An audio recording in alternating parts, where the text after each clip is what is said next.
നന്ദിഗൗര ഗോശാല ഇന്നുള്ള ഈ അവസ്ഥയിലേക്ക് എത്താൻ ഒരുപാട് കഷ്ടപ്പാടുകളിലൂടെ ഞങ്ങൾ കടന്നു വന്നു.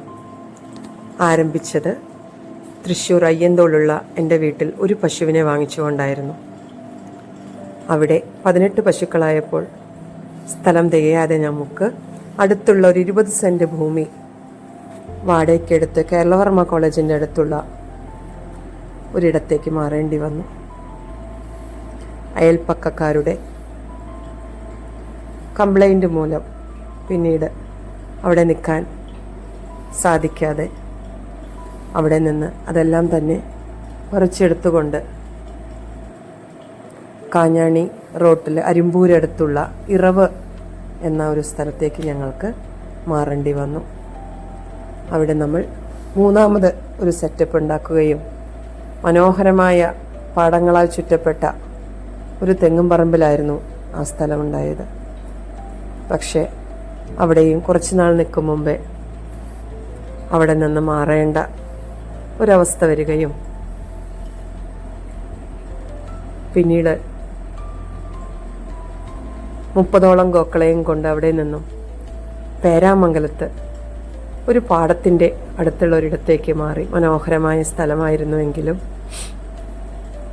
പശുക്കളെ പിന്നീട് പാടത്തേക്ക് വിടാൻ സാധിക്കാതെ വരികയും മഴക്കാലത്തിൻ്റെ വെള്ളക്കെട്ടുകളും കാര്യങ്ങളും വന്നിട്ട് സ്ഥലം മതിയാവാതെ ആ വർഷം തന്നെ വീണ്ടും പുത്തൂരിലേക്ക് മാറേണ്ടി വന്നു.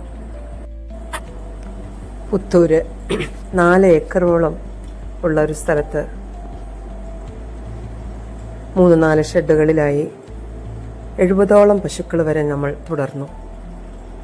പിന്നീട് സ്ഥലത്തിൻ്റെ ഉടമ നമ്മളോട് അവിടെ നിന്ന് മാറാൻ പറയുകയാണ് ഉണ്ടായത്.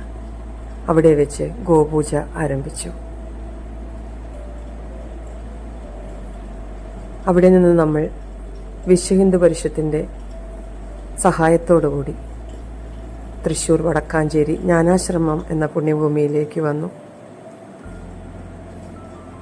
പശുക്കൾ 10-15 ഏക്കറിൽ അവിടെ വെച്ച് വളരെ സന്തോഷമായ രീതിയിൽ 2 വർഷത്തോളം കഴിഞ്ഞു.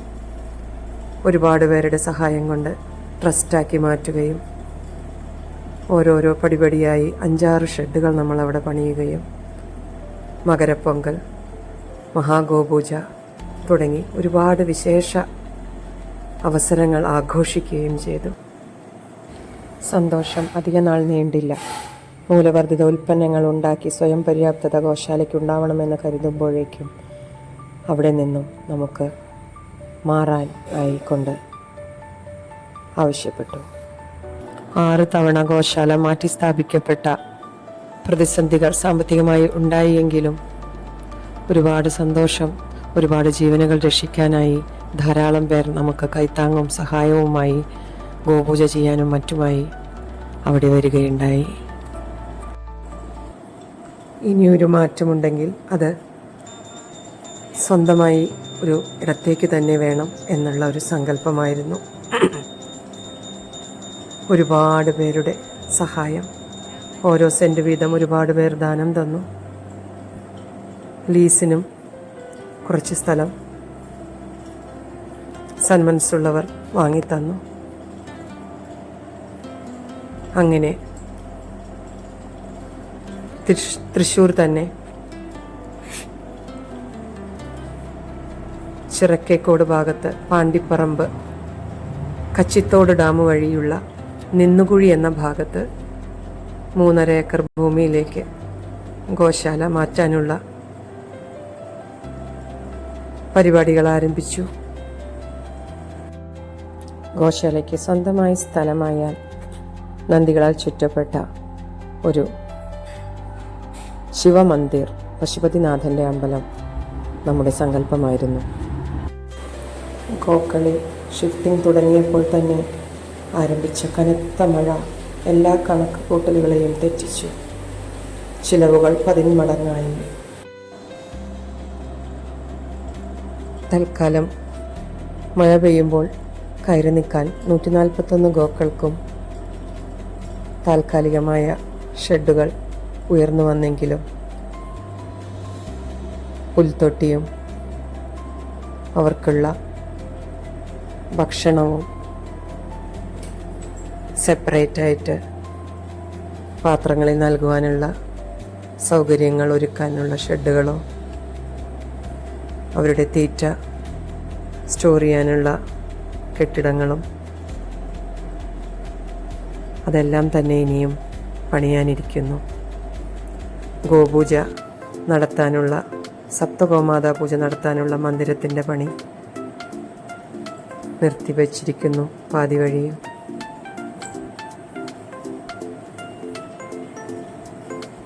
മാസം ഗോക്കൾക്കുള്ള ഭക്ഷണത്തിനുള്ള വഹ തന്നെ നമുക്കിപ്പോൾ കിട്ടാത്ത ഒരു പ്രതിസന്ധിയിലൂടെ കടന്നു പോകുകയായതിനാൽ പണികളെല്ലാം നിർത്തിവച്ചിരിക്കുകയാണ്. അവിടേക്കുള്ള വഴി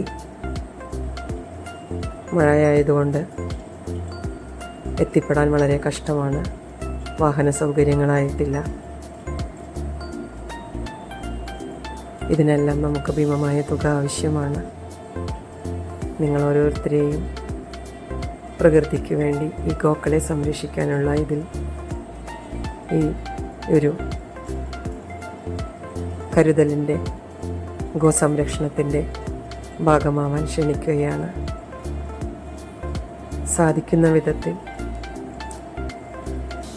വഴികൾ നന്നാക്കാനും ഷെഡുകൾ പണിയാനും അവർക്കാവശ്യമുള്ള ഭക്ഷണം നേരിട്ടിറക്കി തന്നിട്ടായില്ല നമ്മളെ സഹായിക്കണം. വരണം, ഗോക്കളുടെ കൂടെ സമയം ചെലവഴിക്കണം. നമ്മുടെ വരും തലമുറകൾക്കായി ഈ സംസ്കാരം കാത്തു സംരക്ഷിക്കുവാനായി ഞങ്ങൾക്ക് ഒരു കൈത്താങ്ങായി ഞങ്ങളുടെ കൂടെ ഉണ്ടാവണമെന്ന് ഒരുപാട് സ്നേഹത്തോടെ ആഗ്രഹിക്കുകയാണ്.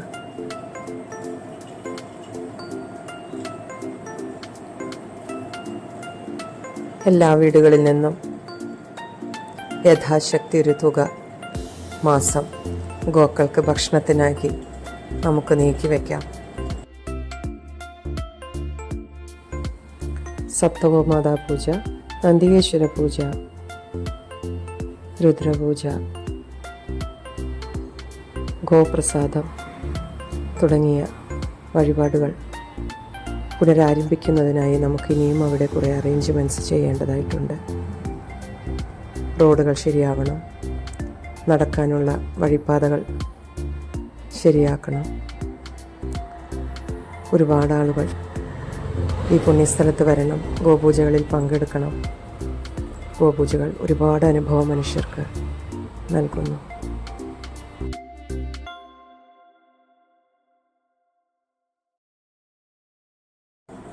വരണം, കാണണം, സഹായിക്കണം. ഈ ധർമ്മം നമുക്കെല്ലാം ഒരുമിച്ച് പ്രചരിപ്പിക്കണം. ജയ് ഗോമാതാ.